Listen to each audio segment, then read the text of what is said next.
قرآنی علوم کے متعلق آپ کے سامنے چند باتیں رکھوں گا، اس لیے کہ مجھے کہا گیا بڑا پڑھا لکھا مجمع ہے اور مسلمان کے لیے پڑھا لکھا ہونا بہت لازم ہے، اس لیے کہ جہالت اسلام کا اپوزٹ ہے، جہالت اسلام کا اپوزٹ ہے۔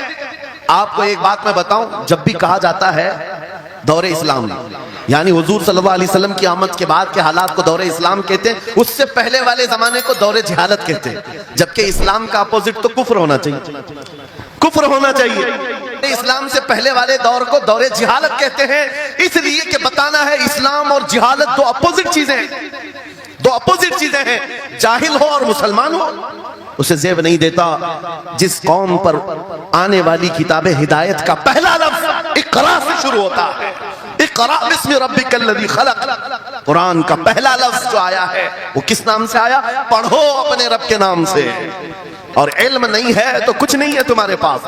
امام غزالی تو فرماتے ہیں الناس کلہم موتا الا العلماء، یہ سارے انسان مردہ ہیں، زندہ اگر کوئی ہے تو علم والا ہے، علم والا زندہ ہے۔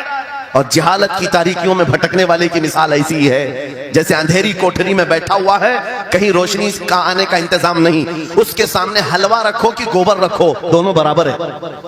جاہل آدمی کے لیے ایسا ہی ہے، کبھی اس کا ہاتھ اس میں پڑے گا، کبھی اس کا ہاتھ اس میں پڑے گا۔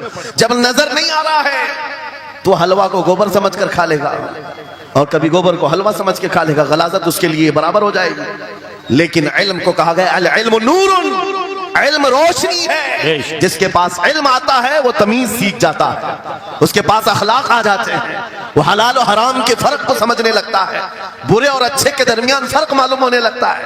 اسی لیے میرے عزیزو، مجھے بڑا گرو ہے اور فخر ہے، ہماری خانقاہ سے یہ آواز آتی ہے آدھی روٹی کھائیں گے اور بچوں کو پڑھائیں گے۔ بے شک، کیوں؟ بے شک۔ اس عظیم خانقاہ سے یہ آواز دی گئی، کیوں؟ صرف اس لیے نہیں کہ تم بڑے ہو کر کے ڈاکٹر بنو گے، انجینئر بنو گے۔ لوگوں کی نظر میں اب بات یہی رہ گئی، یہ پڑھا اس لیے جاتا ہے کہ ڈاکٹر بننا ہے، انجینئر بننا ہے اور کمانا ہے، بہت کمانا ہے۔ علم جو ہے آج کمرشل بنا لیا گیا، علم اس لیے نہیں، علم اس لیے حاصل کیا جاتا ہے کہ بندہ خدا کو پہچانے۔ کیا بات ہے۔ علم اس لیے سکھایا جاتا ہے، بہت سارے لوگ صرف نوکری کے لیے سمجھتے ہیں کہ علم حاصل کرنا چاہیے، نوکری کے لیے نہیں، اپنے اخلاق کو بلند کرنے کے لیے علم آنا بہت ضروری ہے۔ میرے عزیزوں، قرآن عظیم وہ ہدایت کی کتاب تمہارے پاس آئی، اس قوم کے لیے المیہ نہیں ہے تو اور کیا ہے، جو کتاب علوم کا ذخیرہ ہے۔ آج دنیا اس کتاب پر ریسرچ کر کر کے نئے علم و فنون حاصل کر رہی ہے، اس کتاب کو تو ہم مردوں پر پڑھنے کے لیے رکھے ہیں، اس کتاب کو کہاں پڑھتے ہیں؟ میتوں پر۔ کسی کا انتقال ہو گیا تو تیجے میں پڑھیں گے، چہلم میں پڑھیں گے، نویں میں، 20ویں میں پڑھیں گے۔ وہ ایصال ثواب کے لیے صرف رکھا گیا، اور اس سے تھوڑا آگے بڑھ گئے تو قسم کھانے کے لیے قرآن۔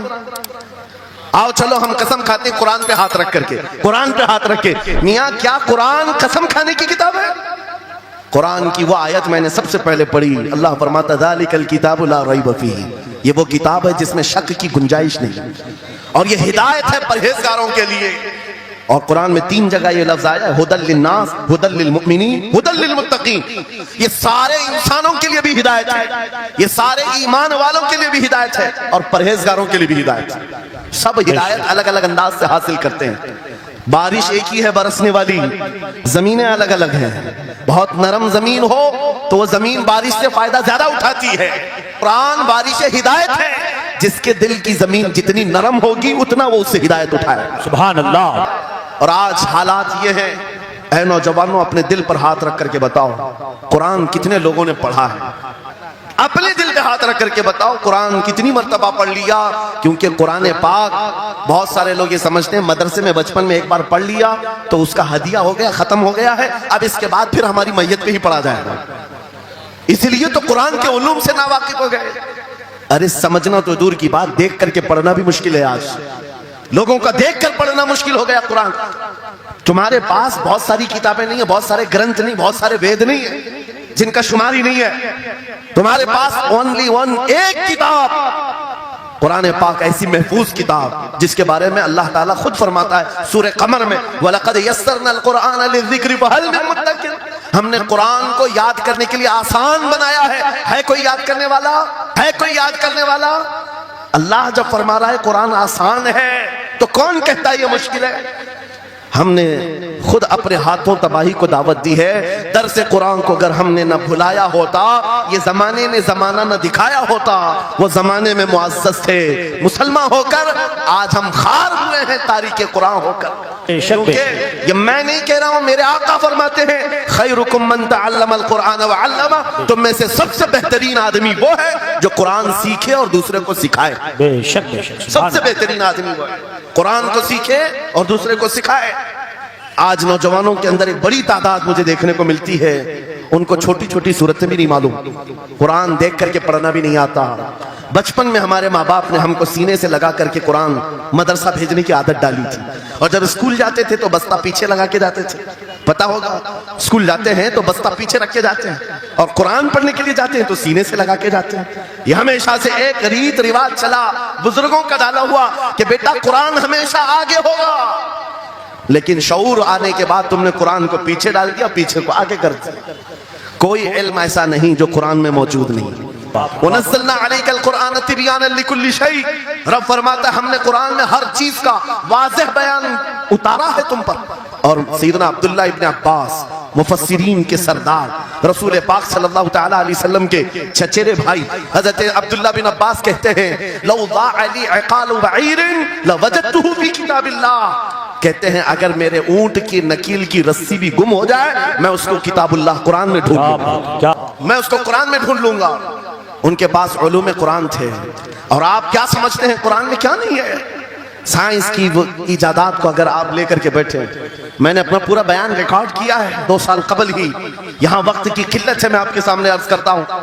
16ویں صدی کے بعد یا 18ویں صدی کے بعد سائنس کی ترقیات نے اپنا پیر جمانا شروع کیا ہے اس روئے زمین پر, جبکہ میرے مصطفیٰ کریم صلی اللہ تعالیٰ علیہ وسلم کی زبان اقدس سے نکلے ہوئے کلمات جو قرآن میں موجود ہیں اٹھاؤ اور میں بتاتا ہوں ہر چیز کا علم قرآن میں موجود ہے. جب کوئی سونوگرافی کا انتظام نہیں تھا, نہ سی ٹی سکین ہو سکتا تھا, نہ ایکس رے کا کوئی علم کسی کے پاس تھا, اس وقت قرآن کہہ رہا ہے ایمبریالوجی کے بارے میں. ایمبریالوجی کیا ہے؟ بچہ پیدا ہونے کی جو اس کے نشو نما کی جو مدت ہوتی ہے, کس طرح پیٹ میں بچے کی تخلیق ہوتی ہے. قرآن میں مولا فرماتا ہے ثم جعلناه نطفة في قرار مكين ثم خلقنا النطفة علقة فخلقنا العلقة مضغة فخلقنا المضغة عظاما فكسونا العظام لحما ثم انشأناه خلقا آخر فتبارك الله احسن الخالقين. مولا فرماتا ہے ہم نے نطفے سے علقہ بنایا. نطفہ کیا ہے؟ سپم کا وہ ایک قطرہ جو مرد کے ذریعے سے عورت کے رحم میں جاتا ہے, اس کے بچے کی تھیلی میں جاتا ہے, ایک نطفہ ایک بوند. جس اللہ فرماتا ہے ہم نے نطفے سے علقہ بنایا. علقہ کس کو کہتے ہیں؟ سائنس میں پڑھنے والے اگر اسٹوڈنٹس ہو تو سمجھ جائیں. اگر کوئی میڈیکل سائنس کا کوئی اسٹوڈنٹ ہے تو اسے معلوم ہونا چاہیے ایمبریالوجی میں چپچپا ہوا چنگم جو ہوتا ہے اس کو علقہ کہتے ہیں عربی میں. اور آج سائنس یہ کہتی ہے کہ پہلے باپ کے نطفے کے ایک قطرے سے ایک چھوٹا سا خون کا ٹکڑا بنتا ہے جو چپچپا ہوتا ہے, پھر اس کے بعد ایک گوشت کا ٹکڑا ہوتا ہے, پھر اس کے بعد اس میں ہڈیاں بنتی ہیں, پھر اس کے بعد اس پر چمڑیاں آتی ہیں, پھر اس کے بعد اس کی آنکھیں ساری چیزیں بن جاتی ہیں. یہ پروسیس ہے 9 مہینے ماں کے پیٹ میں, اور ہر ایک کے ویکس گنے ہوئے ہیں. فرسٹ ویک میں کیا ہوتا ہے, سیکنڈ ویک میں کیا ہوتا ہے, تھرڈ ویک میں کیا ہوتا ہے, ایمبریالوجی کا پورا علم ہے. سائنس آج 21ویں صدی میں اس ایمبریالوجی کو تمہارے سامنے لا رہی ہے. عربوں کے اس دور کی بات کر رہا ہوں جہاں لوگوں کو گھر بنانے کا علم نہیں تھا, اور قرآن ماں کے پیٹ میں پیدا ہونے والے بچے کی تخلیقات بیان کر رہا ہے. مشہور سائنسدان ہے فرینک پریس نام سے, جس نے یہ تھیوری دنیا کو بتائی کہ ارضیات زمین کے اندر جو وسعت ہو رہی ہے, اور اس کے بعد اس نے کہا تھا, فرینک پریس نام کا انگریز مورخ اور انگریز سائنسدان نے کہتا ہے زمین جو ہے پانی کے اوپر ہے, اور ایسے ہی پانی کے اوپر کوئی چادر بچھا دی جائے تو کبھی چادر ادھر ہو سکتی کبھی ادھر ہو سکتی ہے. اس چادر کو مضبوط رکھنے کے لیے اس پر پہاڑوں کا ہونا بہت ضروری ہے. یہ 19ویں صدی میں فرینک پریس کہہ رہا ہے, اور میرا مولا قرآن میں فرماتا ہے الجبال اوتادا, ہم نے پہاڑوں کو میخ بنا کر کے زمین پر گاڑا. بے شک کہ زمین کو ہلنے نہیں دیتے پہاڑ. ارضیات کا علم, آسٹرونومی کے بارے میں, آسٹرولوجی کے بارے میں قرآن میں موجود علوم آپ پڑھو. زولوجی کے بارے میں, جانوروں کے علوم کے بارے میں قرآن میں پڑھو. رب تعالیٰ پرندوں کے ان اشکال کے بارے میں بیان فرما رہا ہے، یہ جھنڈ کے جھنڈ جاتے ہیں، جماعت کی جماعت ہوتی ہیں۔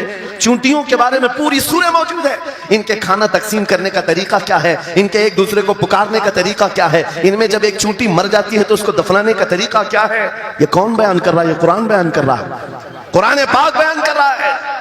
جب ترقیات اس قدر آگے آ گئی کہ مشینوں کے سہارے سے آج ذرے کو دیکھا جاتا ہے، پرکھا جاتا ہے، اور پھر دنیا کو بتایا جاتا ہے یہ ہماری تحقیق ہے، لیکن 18ویں صدی میں ایک سائنسدان جو امریکہ کی سفر پر تھا، اس نے اٹلانٹک اوشین میں ایک جگہ ایسی دیکھی جہاں پر اتنا اندھیرا ہے کہ ہاتھ نکالو تو بھی نظر نہیں آئے، سورج کی روشنی بھی نہیں پڑتی۔ واپس آ کر کے اس نے کہا میں نے ایک ایسی جگہ دریافت کی ہے جہاں سورج کی روشنی ہی نہیں پڑتی اور اپنی آنکھوں کو کچھ نظر نہیں آتا۔ اگر ہاتھ نکال کر کے دیکھو، سمندر کے بیچوں بیچ اٹلانٹک اوشین، یہ کوئی تالاب کا نام نہیں ہے، یہ لمبا سفر طے کر کے کوئی ایک جگہ کو ڈھونڈ لیا ایک سائنسدان، اور آ کر کے دنیا کو بتا رہا ہے میں نے ایک ایسی جگہ معلوم کی جہاں پر خوب اندھیرا ہوتا ہے، ہاتھ بھی نظر نہیں آتا۔ جب وہ آ کر کے بتاتا ہے، ایک عالم ربانی نے قرآن کی آیت پڑھی، مولا قرآن میں فرماتا ہے اذا اخرج یدہ لم یکد یراہا ومن لم یجعل اللہ لہ نورا فما لہ من نور۔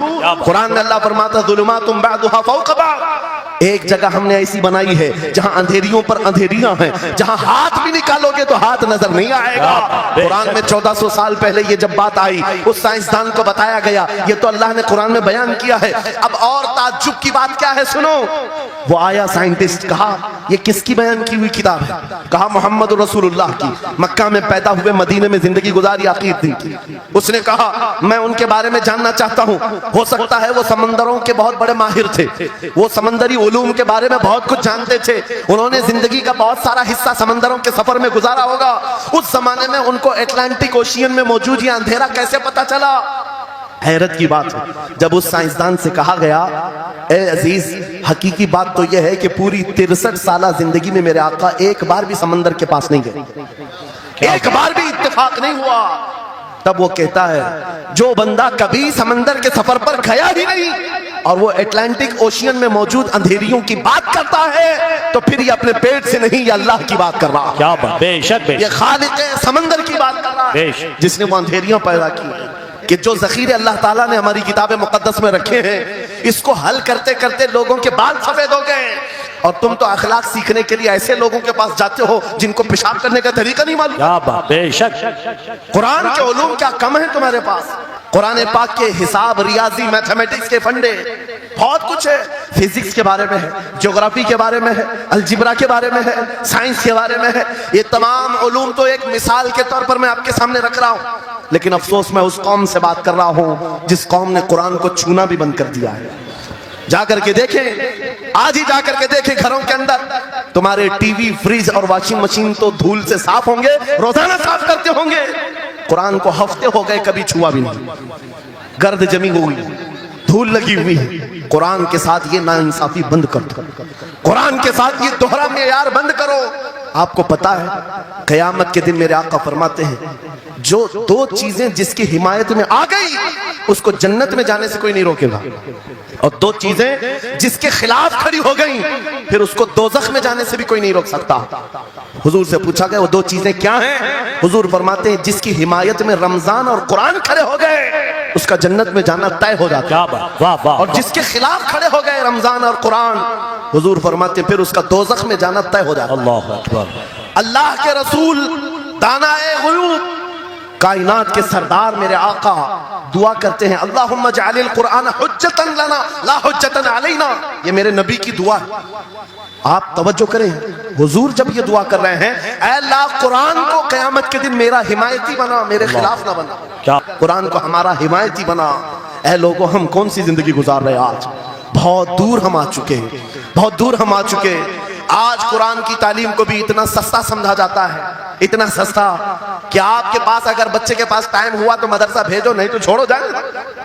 مدرسوں میں آنے والے وہ بچے جن کی ناک بہ رہی ہو، کپڑے ڈھنگ کے نہ ہو، قاری صاحب اور حافظ صاحب خود ہی اس کو صاف بھی کریں، خود ہی پڑھا کر کے بھی بھیجیں۔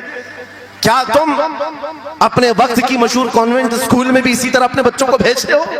لیکن قرآن کے ساتھ کیسا دوہرا سلوک ہے، قرآن کے ساتھ کیسا معیار ہے؟ آپ کو میں بتاتا ہوں، امام ہمارے سراج الامہ امام اعظم ابو حنیفہ